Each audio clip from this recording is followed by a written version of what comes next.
세월.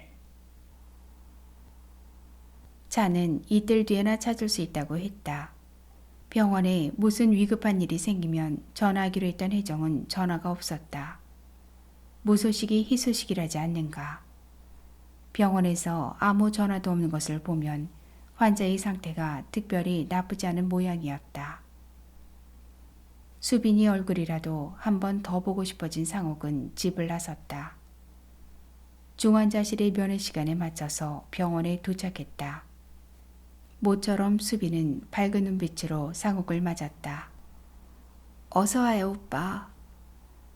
수빈은 항암제 독성 때문에 모두 빠지고 몇 가닥 안 남은 머리도 곱게 빗어넘겼다.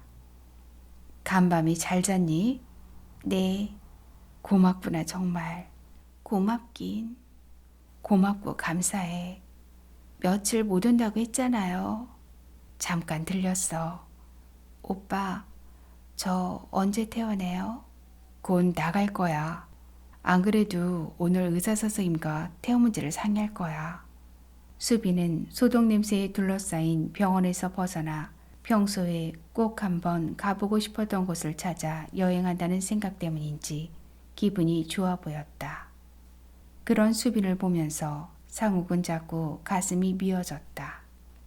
뜨겁고 진한 눈물을 꿀꺽 삼켰다. 잠깐 다녀올게.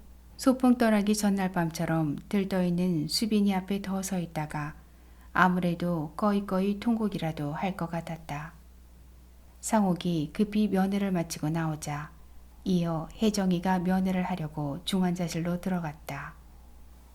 상욱은 담당 의사의 방으로 갔다. 빠르면 내일 오후에, 늦으면 모레 아침에 퇴원하기로 하고 중환자실로 돌아왔다. 면회 시간이 5분쯤 남아있는 중환자실에서 간호사가 나오고 있었다. 간호사님, 유수빈 환자 지금 좀 어때요? 환자는 잠을 자고 있어요. 그래요? 잠깐 얼굴만 보고 갈 수 있어요? 중환자실은 한 사람씩밖에 면회가 안 돼요. 알고 있어요. 환자를 안 깨우고 얼굴만 보다 갈게요. 그럼 잠깐 들어갔다 나오세요. 고맙습니다. 잠든 얼굴이 창백하고 야위었다. 그러나 아무 고통도 안 느끼는 듯 평화로워 보였다. 엄마 깨울까요? 아니다. 그냥 두어라. 무척 편안해 보이는구나. 그럼 그냥 가실 거예요? 그럴게. 어머니 깨어나면 내가 전해드려라. 빠르면 내일 오후나 늦으면 모레 아침에 병원을 나가기로 했다고 말이야. 하루에도 몇 번씩 통증 때문에 몸부림을 치던 수빈은 벌써 이틀째 고요했다. 뼈를 깎아내는 통증이 씻은 듯 사라져 있었다. 절규와 몸부림에서 벗어난 환자를 보면서 의사들도 다들 이상한 일이라고 했다. 평화롭게 잠들어 있는 수빈을 보면서 상욱은 오히려 불안했다. 통증이 없어서 천만 다행이지만 이 같은 평화가 혹시 폭풍전야의 고요가 아닌지 걱정이 앞섰다. 아무리 보아도 암세포가 점차 소멸하여 병사가 좋아지는 상황은 아닌 듯 보였다. 만약 폭풍전야의 고요라면 지금쯤 암세포가 온몸에 퍼지고 있을지 몰랐다. 그리고 어느 순간이든 갑자기 수빈을 잃을지도 모른다는 걱정이 자꾸 발목을 잡았다. 중환자실을 나와 남대문 시장에 들러 여행 장비들을 샀다. 차는 생각보다 시간을 많이 끌었다. 처음에 약속했던 3일보다 하루 늦게 차를 찾았다. 자동차 중고시장에서 샀던 승합차는 산소 호흡기, 휠체어, 온도 및 습도 조절기, 그리고 간단한 취사 장비를 갖춘 그야말로 움직이는 중환자실로 변신했다.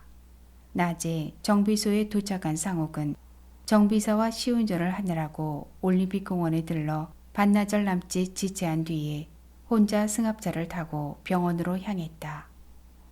벌써 해가 저무는 병원에 도착한 상욱은 먼저 담당 의사부터 만났다. 어서 오세요. 오늘 퇴원할까 해요. 김 선생님, 한 번만 더 생각해 주세요. 아무래도 여행은 무리예요. 알아요. 하지만 환자의 요구였어요. 저는 의사예요. 의사로서 이번 여행에 동의할 수 없어요. 아무리 생각해도 있을 수 없는 일이에요. 보호자와 환자의 요구 때문에 퇴원을 허락했지만 무리하면 안 돼요. 절대 안정이 필요해요. 유수빈 씨는 중환자라고요. 절대 안정이 필요한 중환자가 의사도 없이 여행을 떠나다니요. 환자에게도 보호자에게도 모두 안 좋아요. 아니, 치명적이에요. 이미 결정한 일이에요. 무슨 일 있으면 곧바로 연락드릴게요. 아무튼 떠나기 전에 한 번 더 생각해 주세요. 오늘 당장 태어나지 말고 하룻밤만이라도 병원에 있으면서 더 생각해보고 그래도 떠나야 하면 내일 아침에 떠나세요. 네, 그럴게요. 그리고 김 선생님, 지난번에 말씀드렸던 일은 아직 결정을 못 하셨어요. 무슨 일이죠? 혜정 씨의 장기 기증에 대해서 아직 아무 말씀도 없어서요. 혜정이한테 얘기는 전했어요. 그 애가 무슨 말 안 하던가요? 네, 아직. 그랬군요. 저도 아직 혜정이를 못 만났어요. 오늘 보면 제가 한번 물어보죠. 의사는 상욱에게 여행 도중 위급한 상황에 처했을 때 응급조치하는 방법을 자세히 설명했다.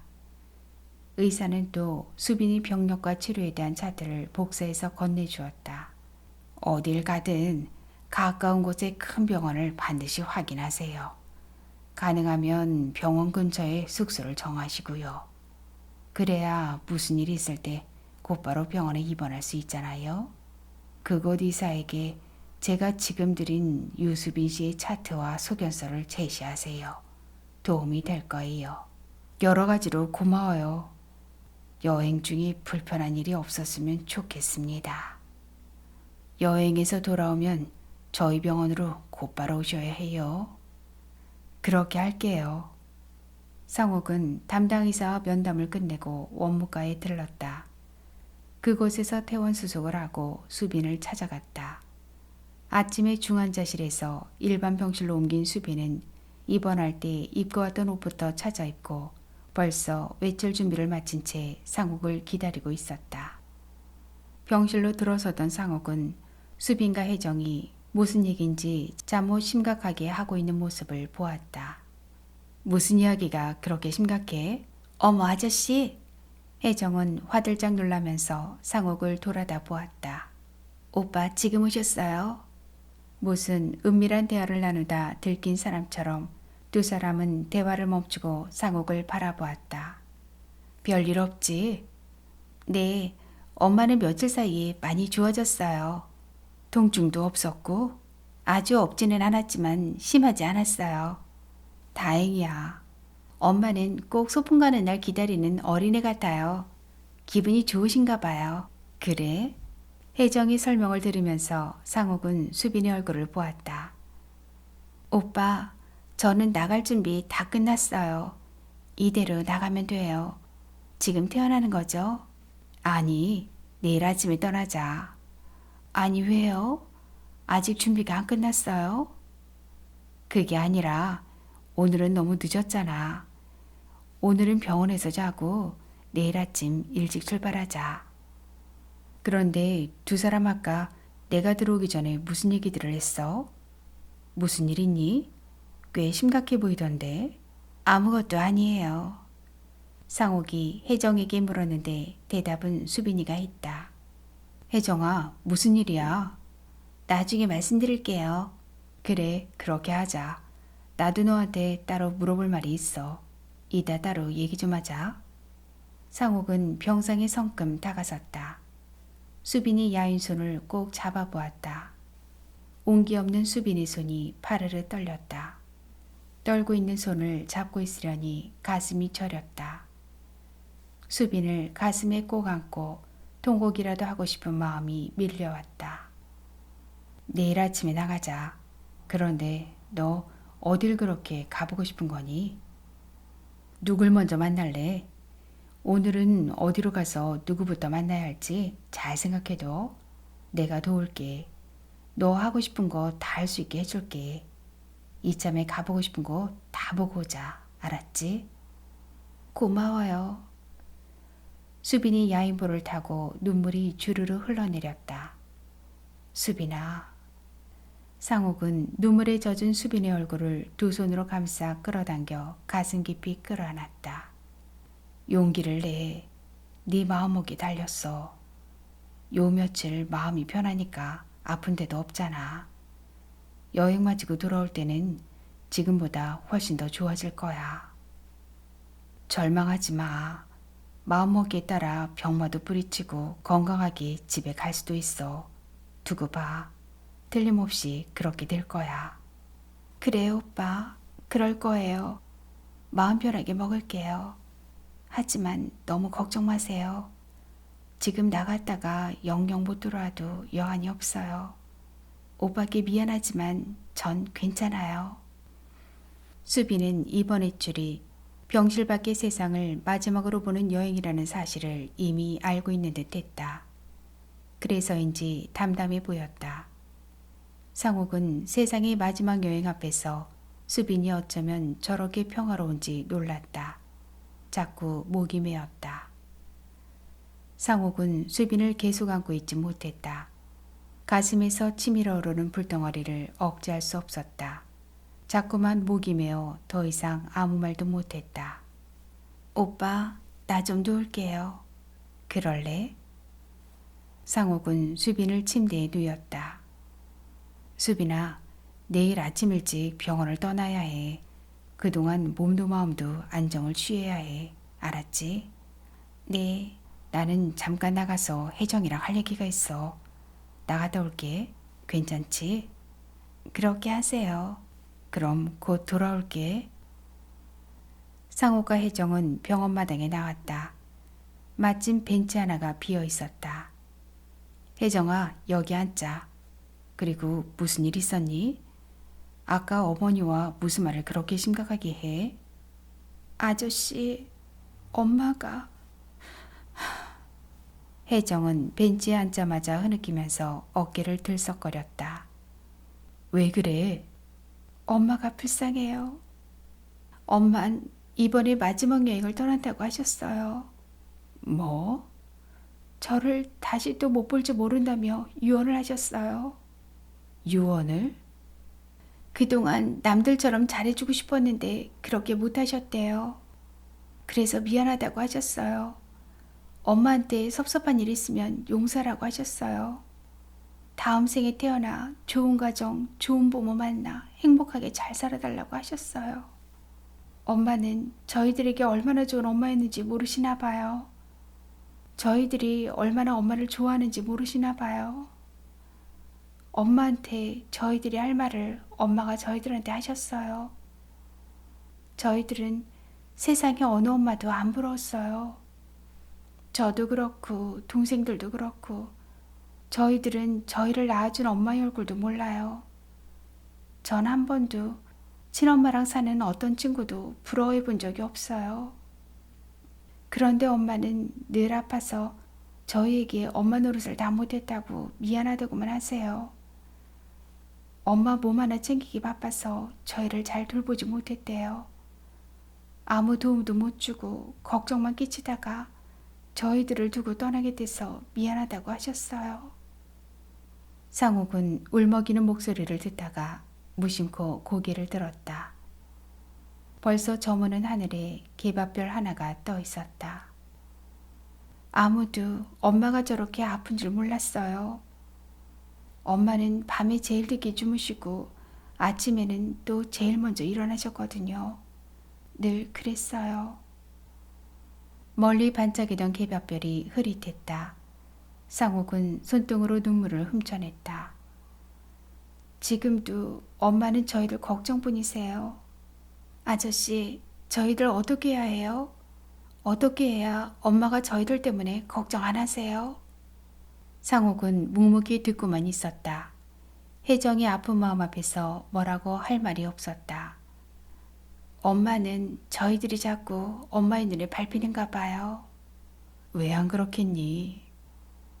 아직 갈 길이 먼 너희들을 두고 혼자 떠나려니 왜 안 그렇겠니? 업보야, 악연이야. 모두 내 탓이었어.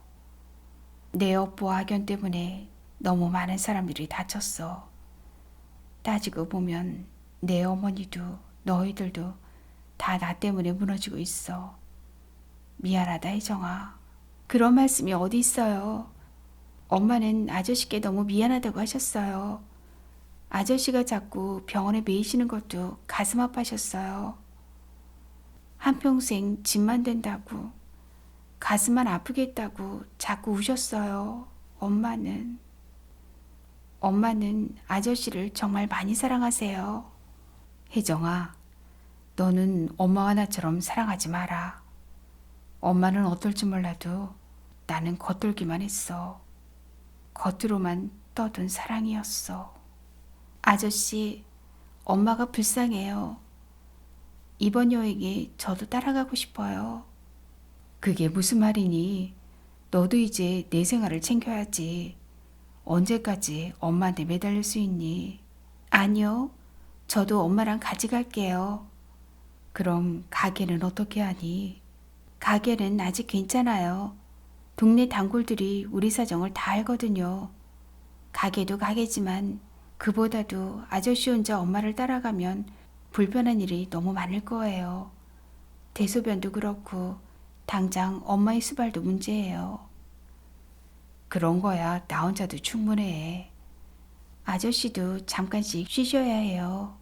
아무래도 혼자 간병하기 힘든 일이에요. 어머니한테 물어봤니? 아직 말씀 못 드렸어요. 아저씨께 먼저 여쭙고 싶었어요. 아저씨가 허락하면 엄마께도 말씀을 드릴게요. 저도 엄마 곁에 있으면서 도와드리겠어요. 허락해 주세요. 내가 정 그렇게 하고 싶으면 그렇게 해라. 그런데 내 어머니가 뭐라고 할지 모르겠구나. 고마워요, 아저씨. 엄마도 좋아하실 거예요. 그런데 참, 아저씨, 아까 저한테 무슨 하실 말씀이 있다고 하셨어요? 무슨 말씀이세요? 아까 의사 선생님이 신장이식에 대해 묻더라. 내가 아직 아무 대답도 안 했다고. 아직 결정 못했니? 아니요, 결심했어요. 그래? 제 장기로 사람을 살릴 수 있다면 드리고 싶어요. 엄마께는 비록 못 드렸지만 엄마께 드리는 마음으로 그분께 드릴게요. 혜정이 대답을 듣던 상옥의 눈에 눈물이 핑 돌았다. 어머니를 살리고 싶었던 그 마음으로 어머니와 똑같은 처지에 있는 또 다른 한 생명을 살리고 싶다고 대답하는 따뜻한 마음이 갸륵했다. 한 번 더 생각해봐. 넌 아직 갈 길이 멀어. 결혼도 해야 하잖아. 한 치 앞도 안 보이는 세상이야. 내 앞에 무슨 일이 생길지도 몰라. 어머니 때문에 앞뒤 못 재보고 너무 빨리 결정한 것 아니니? 내 어머니도 그 일을 아니? 엄마는 아직 모르세요. 후회 안 할 거예요. 내 마음은 알아. 하지만 어머니께 여쭤봐라. 아니에요. 엄마가 알면 걱정만 못해요. 의사 선생님께 제가 직접 말씀드리려고 했는데 아저씨가 대신 좀 전해주세요. 언제든지 필요할 때 수술을 받겠어요. 간단한 일이 아니야. 정말 후회하지 않겠어? 네. 동생들은 알고 있니? 승윤이가 좀 반대했지만 이해시켰어요. 혜정은 이미 마음을 굳힌 듯 했다.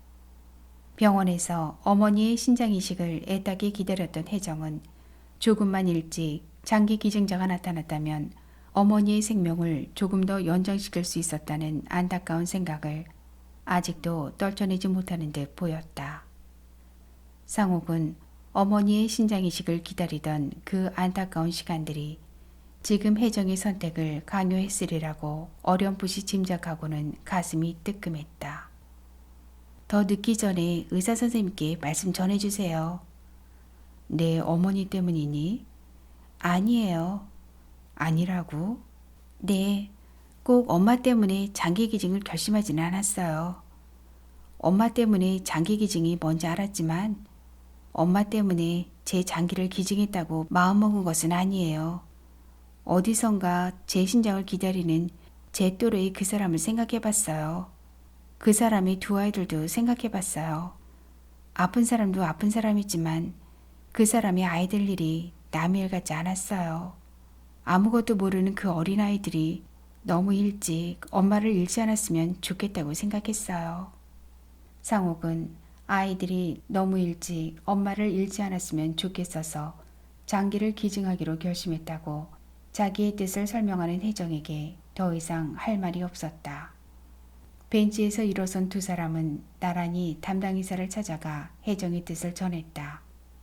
정말이세요? 뜻밖이라는 듯 놀라면서 담당이사가 반문했다. 언제든 신장이식 수술 계획이 잡히면 알려주세요. 그거 아세요, 혜정씨? 혜정씨는 지금 한 생명을 살렸어요. 담당이사가 혜정의 두 손을 덥석 붙잡았다. 선생님, 그런데 부산의 그 환자와 제 조직이 정말 일치해요? 현재의 검사 결과로는 거의 일치해요. 하지만 이식을 하려면 좀 더 정확한 검사를 다시 해야 하겠지요. 최종적인 결과를 보고 그때 다시 결정을 해야 해요. 종합검사를 받으려면 혜정 씨가 많이 힘들 거예요. 죽어가는 생명에게 새로운 삶을 주는 일은 기적이에요. 그것은 분명히 기적이에요. 정말 어려운 결심을 했어요. 기적이 어떻게 가능한지 지금 혜정 씨가 보여줬어요. 그럼 저는 이식 수술을 언제쯤 하죠? 환자는 하루 한 시간이 급하지만 우선 기증자의 건강 상태부터 체크해야 합니다. 그리고 정밀주주 검사를 받아야 하고 그 결과를 기다렸다가 이상이 없으면 수술 날짜가 잡혀요. 그러니까 오늘부터 건강 체크를 시작해도 수술은 일주일 뒤에나 가능해요. 아니, 그럼 저는 오늘 당장 입원해야 하나요? 네. 오늘 당장 입원해야 한다는 의사의 말을 들은 혜정의 얼굴이 이내 굳어졌다. 선생님, 며칠 미룰 수 없어요? 혜정의 눈치를 보던 상욱이 담당 의사에게 물었다. 무슨 일 있으세요? 이 아이가 내일부터 제 어머니 모시고 저와 함께 길을 나서겠다고 했어요. 그래요? 뜻밖인 듯 담당 의사는 입을 다물었다. 수빈이 이번 여행이 어떻게 끝날지 이미 예견하고 있는 담당 의사는 혜정과 상욱을 우두커니 건너다 보았다. 의사는 환자가 내일 떠나면 무사히 다시 병원으로 돌아올 수 없다고 확신하면서도 보호자와 환자 본인이 요구에 밀려서 본의 아니게 환자의 생명을 단축시킬지도 모르는 퇴원을 허락했었다. 대책 없는 병원에 갇힌 채 최후를 맞기보다 병원 밖에서 몇 가닥 심지만 남은 촛불을 태우며 삶을 정리하는 편이 오히려 현명할지도 모른다고 생각했기 때문이었다. 만약 혜정이 살아서 다시 병원에 돌아올 수 없는 길을 떠나는 환자와 함께 길을 떠났다가 불행한 일을 당한다면 그만큼 이식 수술이 늦어질 것이었다. 혜정 씨가 꼭 그렇게 한다면 어쩔 수 없죠. 담당 의사는 어쩔 수 없다고 했다. 선생님, 부산의 그 환자에겐 어느 정도 시간이 있어요? 혜정이 물었다. 급성이에요. 그럼 제가 어떻게 하면 되죠? 이럴 때 의사라는 제 직업이 싫어집니다. 누구보다 환자나 보호자들의 사정을 잘 알고 있지만 저도 어떻게 해야 최선인지 정말 모르겠어요. 솔직히 말씀드려서 유수빈 환자의 이번 여행은 생명을 단축시킵니다. 그렇다고 병원에 계시라고도 못 권해요. 저는 생명을 단축시키는 여행인 줄 훤히 알면서도 길을 나서는 환자도 어머니와 동행하고 싶어하는 혜정씨도 못 말리겠어요. 저는 선생님의 의견을 따를게요. 때를 놓치면 부산의 그 환자도 어머니처럼 똑같이 힘들어하다가 결국 운명하고 말아요. 수술의 기회조차 없이 또 한 목숨이 죽을 수밖에 없습니다. 저는 혜정씨가 상황 파악을 정확하게 하셨으면 좋겠어요. 혜정은 고개를 떨궜다. 일전에 김 선생님께도 말씀드렸듯이 선택은 본인의 몫이에요. 어떤 결정을 하든지 의사로서 저는 본인의 뜻을 존중해야 합니다. 아저씨, 어떻게 해야 해요? 고개를 드는 혜정의 눈에 눈물이 그렁그렁했다. 상옥으로서도 선뜻 아무 대답도 못했다. 시간은 혜정이 어머니에게도 부산의 환자에게도 곧 목숨이었다. 수빈이 지금부터 얼마나 더 살 수 있는지 알 수 없듯이 부산의 환자도 수술 가능한 시간이 얼마나 더 남아있는지 아무도 장담할 수 없었다. 혜정이 수술이 성공할 때까지 수빈의 여행을 늦출 수는 없었다. 입원한 혜정을 곁에서 함께하면서 정밀 검사와 수술이 끝날 때까지 병원에서 기다릴 시간이 없었다. 그 기다리는 시간에 무슨 일이 어떻게 생길지는 아무도 몰랐다. 수술 일정을 마냥 미룰 수는 없어요. 수빈과 상옥 그리고 혜정이 셋이서 여행하는 사이에 부산의 그 환자가 때를 놓칠 수 있다는 설명이었다. 부산의 그 사람은 하루가 급하고 수빈의 여행 일정은 시간이 얼마나 걸릴지 아무도 예측할 수 없었다. 선생님, 혜정이랑 밖에서 잠깐 의논하고 다시 올게요. 상욱은 혜정을 데리고 밖에 나왔지만 밖에 나왔다고 해서 무슨 뾰족한 생각이 떠오르지 않았다.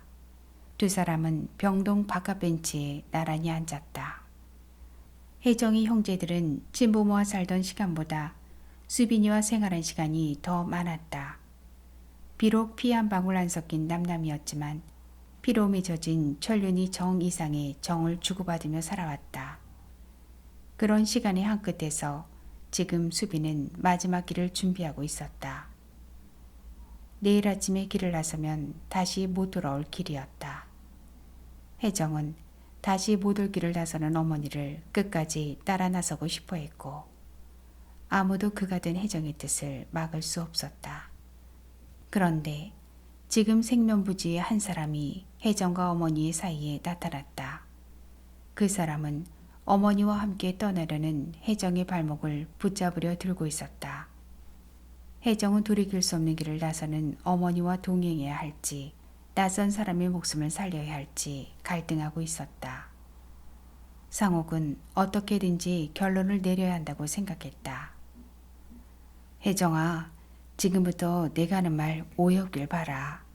처음부터 난 너를 이번 여행에 데려갈 생각이 없었어. 어머니를 끔찍이 위하는 내 마음이 기특해서 동행하기로 마음먹었을 뿐이야. 내 말대로 어머니 곁에 내가 있으면 어머니도 훨씬 편할 거라고 생각도 들었거든. 그런데 어떡하니? 내가 내일 떠나면 한 사람이 죽는다고 하는데 기왕에 그 사람을 살리기로 마음먹었으니 산 사람부터 먼저 살리고 봐야 할 것 같구나. 아무래도 이번에 넌 어머니와 동행하기 어렵겠어. 의사한테는 내가 그렇게 전하마. 아저씨, 잠깐만요. 왜? 엄마가 불쌍해요. 어머니도 내 마음을 아실 거야. 그동안 내가 어머니를 간병하느라 했었어. 하늘도 무심하지. 어머니도 일찌감치 너 같은 기증자를 만났어야 하는데 그랬으면 얼마나 좋았겠니. 하지만 너무 걱정 마. 어머니는 내가 내 몸까지 잘 모실게. 너는 여기 남아서 수술 잘 받고 있어. 마음 약하게 먹지 마. 내가 수술 받는 사이에 나는 어머니 모시고 갔다가 다시 돌아올게. 지성이면 감천이라더라. 내가 다 죽은 사람의 목숨을 살렸으니 이번에는 하늘이 어머니를 살릴 거야. 분명히 기적이 일어날 거야. 의사도 그랬잖아. 너는 기적이 어떻게 일어나는지 보여주었다고 말이야. 이 답답한 병원 바깥에 나가면 어머니도 여기 갇혀있을 때보다 훨씬 좋아질 것 같아. 여기서 나간다는 소식만 듣고도 어머니는 벌써 며칠째 통증도 없었잖아. 그것만 봐도 알 수 있어. 어머니는 꼭 건강해져서 돌아올 거야. 혜정아, 어머니가 아파서 고통받고 절박했을 때를 잊으면 안 돼. 안타까워서 가슴만 미어졌던 그때를 생각해서라도 내가 흔들리면 안 돼. 어머니를 지켜보면서 기왕에 큰 결심을 했는데 이제 와서 어머니 때문에 그 마음을 돌이키지 않았으면 좋겠구나. 혜정은 줄곧 흐느낄 뿐이었다. 그만 들어가자. 의사 선생님이 기다리겠어. 상욱은 벤치에서 일어섰다. 싫어요. 저도 내일 엄마와 함께 여기서 떠날 거예요. 그 사람이 저와 무슨 상관이에요? 전혀 모르는 사람이잖아요.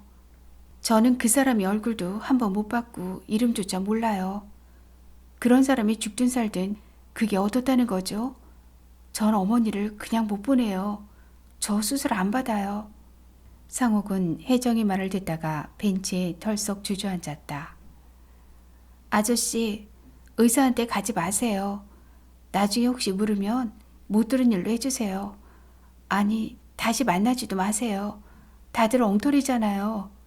제가 언제 장기 이식하려고 병원에 왔어요? 전 어머니를 치료하려고 여기 왔을 뿐이잖아요.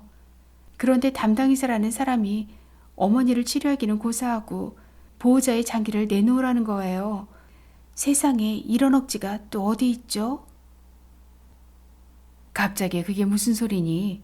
내가 그랬잖아.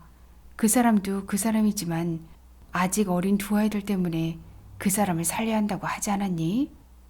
내가 잘못 들었니? 아직 어린 두 아이가 엄마를 너무 일찍 안 잃었으면 좋겠다고 했잖아. 글쎄 마음을 바꿨니? 제가 잘못 생각했던 거예요. 아니 모르겠어요. 아무튼 전 내일 엄마 따라 떠날 거예요. 혜정은 벤치에서 벌떡 일어서며 병동을 향해 달려갔다. 어둑한 병원 마당을 가로질러 휑하게 멀어지는 혜정의 뒷모습이 문득 낯설어 보였다. 멍하니 앉아있던 상욱은 휴하고 한숨을 거푸 내쉬었다. 병원 앞마당에는 환자를 면회하러 온 사람들이 오락가락하고 잠시 전에 혜정이 했던 말이 다시금 들려왔다. 저도 내일 엄마와 함께 여기서 떠날 거예요. 다들 병원에서 떠나고 싶어 했다. 벤치에서 일어서는 상욱이 발등에 나뭇잎 하나가 떨어졌다. 구두에 떨어진 낙엽을 무심코 보던 눈이 갑자기 침침했다. 눈물이 방울방울 발치로 떨어졌다. 벤치 앞에 선 채 얼마나 눈물을 훔쳐냈을까. 병실에 혼자 두고 나온 환자가 어떻게 하고 있는지 문득 궁금했다. 병동에 들어서면서 보니 밤이 깊었는데도 복도는 사람들로 부산했다. 한 시각이라도 빨리 병원을 떠나고 싶어도 떠나지 못하는 환자들은 병실에서 의사와 간호사의 처방을 기다렸고 면회객들은 의사와 간호사들에 둘러싸인 환자들을 위로하며 오락가락했다. 병실로 성큼 들어서는 상욱을 보는 수빈의 얼굴이 환했다. 이렇게 오래 어딜 다녀오세요? 담당 의사 선생님 좀 만났어. 그리고 원무과에 들러 퇴원 수속을 하느라 좀 늦었어. 그동안 안 아팠지? 여태 혼자 있었어? 아니요. 집에서 애들이 와서 여태 같이 있었어요. 그래? 그런데 다들 어디 가고 혼자 있었어? 방금 전에 혜정이 찾으러 간다면서 나갔는데 혹시 못 봤어요? 혜정이 찾으러 나갔다고? 네, 오빠는 혜정이랑 같이 있지 않았어요? 같이 있다가 혜정이 먼저 병실로 들어왔는데 어디 갔지? 그래요? 그럼 애들끼리 어디 식당이라도 갔나 봐요. 곧 들어오겠죠. 좀 앉아서 기다리세요. 상욱이 침대 앞 의자에 앉아 있으려니 혜정이와 동생들이 나란히 병실로 들어갔다. 안녕하세요. 그래 어서 들어오너라. 어머니가 내일 퇴원하는 줄 알고 왔니? 네. 어머니를 보러 온 아이들의 눈이 충혈되어 있었다. 병실 밖 어디서 저희들끼리 울다가 들어왔는지 눈이 퉁퉁 부어 있었다. 아이들을 찬찬히 보던 상욱은 가슴이 저릿했다. 내일 날이 밝으면 길을 떠나는 어머니를 보려고 온 아이들은 어머니를 다시 못 보게 될지도 모른다는 사실을 이미 알고 있는 듯 보였다. 상욱은 어머니와 마지막 밤을 지새려고 달려온 아이들에게 침대 앞자리를 내어줬다. 아이들은 누가 한마디라도 건네면 금방이라도 눈물이 쏟아질 것처럼 눈에 눈물이 그렁그렁했다. 상욱은 아무래도 자리를 좀 피해줘야겠다고 생각하면서 몇 걸음 뒤로 물러섰다. 아이들이 상욱의 눈치를 보느라고 좀 굳어있는 듯 했기 때문이었다. 오빠, 어디 가세요? 문을 열고 조용히 빠져나가려는 상욱을 보고 수빈이 불렀다. 모처럼 아이들이 다 왔는데 얘기들 나눠. 나는 나갔다가 내일 아침에 일찍 올게. 병원을 나서며 보니 바람이 불 때마다 병원 마당의 나무들이 나뭇잎을 한 무더기씩 흩날렸다. 상욱은 병원 근처에 여관방을 하나 잡아두고 대학로의 마로니에 공원까지 걸어나와 벤치에 앉았다. 목에 휘감기는 바람이 제법 쌀쌀했다. 병원의 양냄새를 벗어난 가슴이 좀 트이는 듯 했지만 어느덧 가을로 접어든 쌀쌀한 공기가 제법 추워서 꿋꿋이 쌓였다. 옷깃을 여미는데 귓가에 바람 한 줄기가 무서운 소리로 지나쳐갔다. 순간 나뭇잎 한 무더기가 벤치에 앉아있는 상욱이 머리와 어깨를 덮고 무릎을 덮었다. 화들짝 놀라 벤치에서 일어서는 상욱이 몸 여기저기서 나뭇잎들이 비늘처럼 떨어져 나갔다. 바람이 또 우우 불고 낙엽이 또 수수수 떨어졌다. 바람결에 웃고 떠드는 청년들이 보였다. 날이 꽤 추운데도 공원에 나온 청년들은 바람보다 더 빨리 걷고 낙엽보다 더 빨리 웃는 듯 했다. 부러웠다. 추운 바람소리와 청년들의 날린 웃음소리가 무척이나 낯선 풍경 앞에서 상욱은 우두커니 혼자 서 있었다. 공원에서 밤이 깊도록 데이트를 하는 젊은 연인들을 보던 상욱은 허망함을 느꼈다. 세월이 유수와 같다더니 정말 어느 사이에 그토록 많은 시간이 흘러갔는가 싶을 뿐이었다. 세상의 모든 시간들이 자기를 비껴간 듯 억울했다. 상욱은 몸을 덮은 나뭇잎들을 털어내고 벤치에 다시 앉았다. 담배를 피우고 싶어졌다.